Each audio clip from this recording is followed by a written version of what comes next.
کنترل کردن ناحیه حمام علیل بویا ناو و نیشان سرکی 20 روژا اپراسیونا کنترل کردن موصل. هزن عراقی گاوا کادن لسنتر باجر موصل نزدیک بون. فريق ركن عبد الامیر رشید یار الله فرمانده اپراسیون کنترل کردن نوارا گهاند. سپیدا ایرو ارتش و هزن پلیسا فدرال به هاریکاریا بالافرن ارتش عراقی لسه آلیان و اپراسیونا کنترل کردن حمام علیل دست بکرن.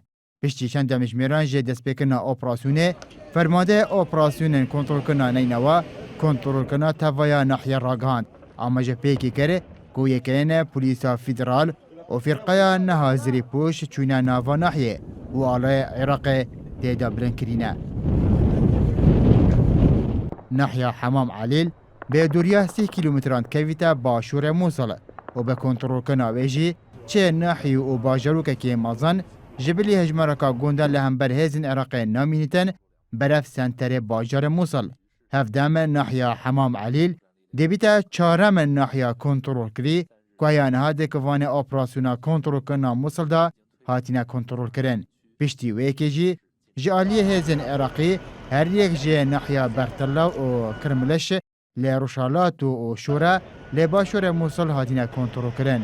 اوه جبلی کنترل کردن باجر که قراقوش ناوندا قضا حمدانیه و دهان گوندندن دکوان اپراسیون موصل دا.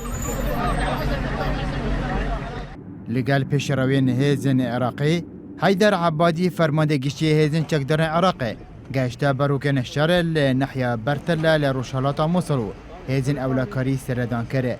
عبادی که دوام جاره سردان بروکن شر یا اپراسیون موصل دکه نامه یک آرسه آکنجن باجاری کرو.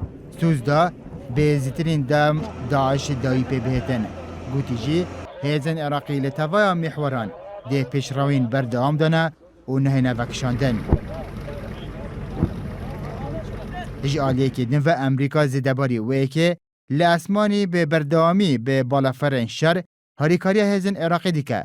هفدم فرمانده که هزن اسمانین امریکا جراغهاند ولاتوی ده برهویا باش ده بوشاندنا 1700 سربازندن ین هیزا اسمانی بو نافخوی عراقی. جیمز باد که فرمانده فرقه پراشوت سر به هزن اسمانی امریکا آماجه پیکی دکد که هزن وان راهنانکا گلکا طیبتو گرنگ جراحاتی کرن و ده برهویا باش دانه بو بجداری کرن ده اپراسیونا سربازی دا جبوی کنترل کرنا باجار موصله.